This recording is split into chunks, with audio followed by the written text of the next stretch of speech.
That's the Instagram and OnlyFans model who claimed to be a victim after she stabbed her African-American boyfriend to death.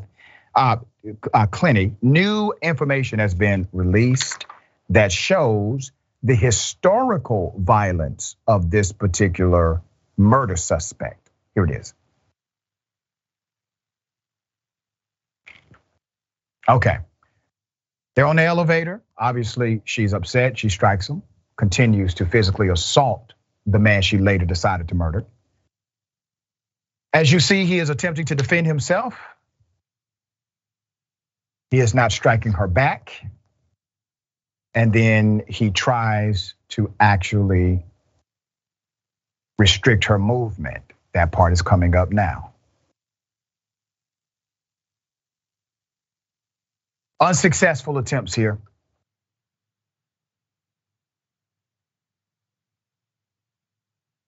Now remember, the narrative from her side is that he attacked her.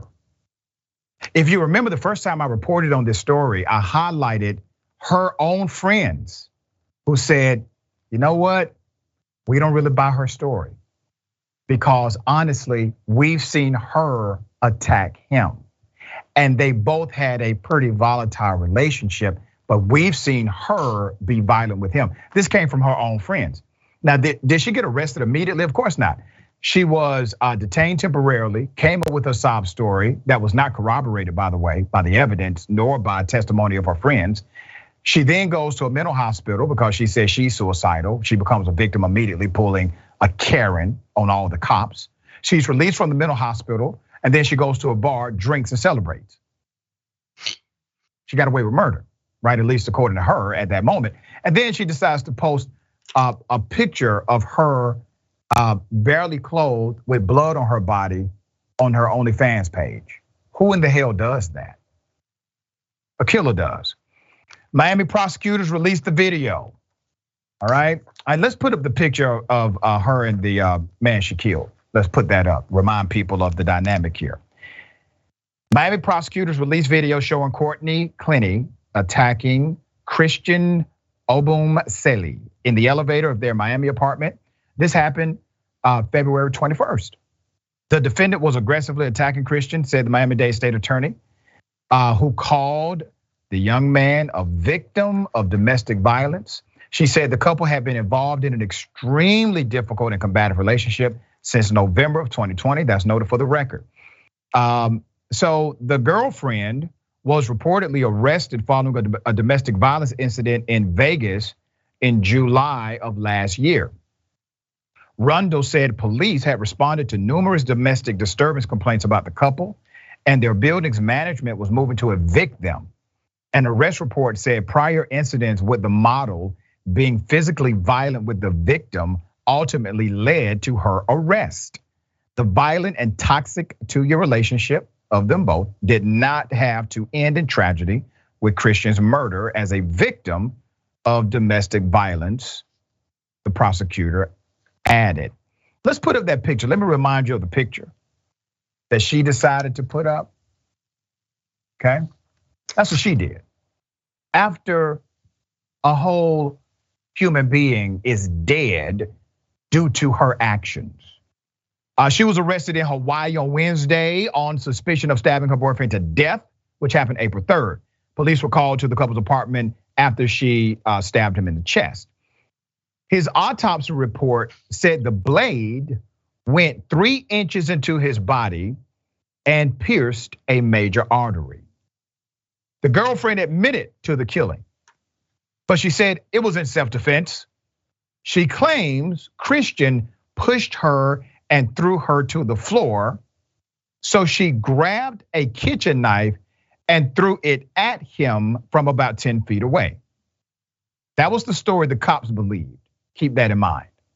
However, the autopsy report noted that Christian's stab wound occurred from forceful downward thrust and was not caused by the girlfriend throwing a knife from 10 damn feet. So let's be very clear. White woman allegedly murders black boyfriend. she comes up with a story that I guarantee you nobody else would have accepted that story but the police, being told this by a white female and a black boyfriend dead, okay? Understand the context. You're saying, madam, that you were on the floor. Let me get this right, because I'm not the police, but I think I could have interrogated this. So you're on the floor and you see a knife, and that knife just happens to be exactly where he pushed you. So you pick up this knife that just happens to be where he pushed you. He's exactly 10 feet away according to your rebuttal. You throw the knife and that's how he dies. So ma'am, are you on the floor when you throw the knife or did you get back up? Was he coming toward you aggressively or did he remain 10 feet back? My point is, they decided to believe a lie knowing it was a damn lie. The cops did that. She just got arrested. This happened months ago. We were calling for the arrest of this woman on day one, showing you, highlighting to you the reality of the bias and the prejudice contextualizing our criminal justice system. Because I promise you, if Christian would have been the one who did the stabbing and he came up with that dumbass story to say it was self-defense, his ass would have been locked up that night. She would have gotten away with this. I get upset because she would have gotten away with this if it had not been for the public pressure and the family who got involved and said this did not happen the way she said, and her own friends getting involved, telling the police this did not happen the way she said. Christian was not an abusive man to her. She was abusive to him. They said that in the beginning, violating the story of their own friend for the sake of justice. And she just got arrested.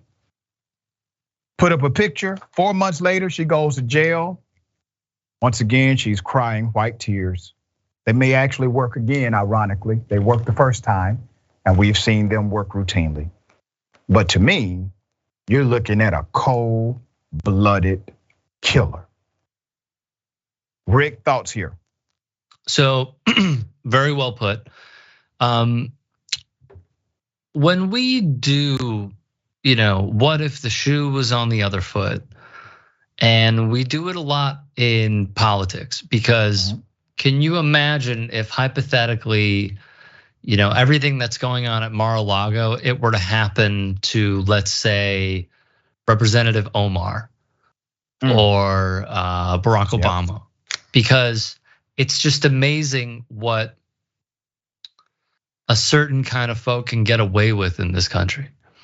The second part is there were disturbances when they lived in Austin, Texas, where the neighbors would say fighting was paramount. The same happened when they lived in Miami, Florida.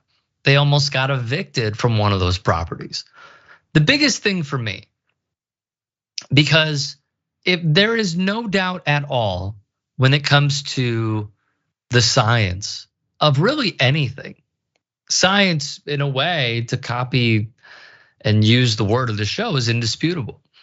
So how I see it is when you have a lie that says it was from 10 feet, because this is the crux of the case. Let's be real about this. Exactly. When you say it's 10 feet and then the medical examiner comes in and is like, well, that's not true. It was from a close distance. What is your defense? First off, if this was true, and I'm not making light of this, but if this was true, she should have gone into like ESPN 8 the Ocho and done like sword throwing. Right. Like there is no possible way, the 1 in 5 million chance that she throws from 10 feet and it lands. And there is a reason why, as I have covered many times on TYT Sports, about what Colin Kaepernick is doing. Because what he wanted to do when there are injustices, he has funded medical examiners. He has funded autopsies. That's right. Why? Because we need the truth. We need to get to the bottom of these crimes that are taking place. Because as you alluded to, and as we have covered many times, police are not trustworthy. The statements they put out are usually to benefit themselves and maybe someone that they know in their orbit to protect them. So it's very important that not only do we fund these things, but we also listen to the medical examiners, the coroners, those who do the autopsies, the professionals, because those are the one thing, the only thing really that we can rely on. And thus we are going to see this now play out in court, probably, possibly not in our favor. Very well said.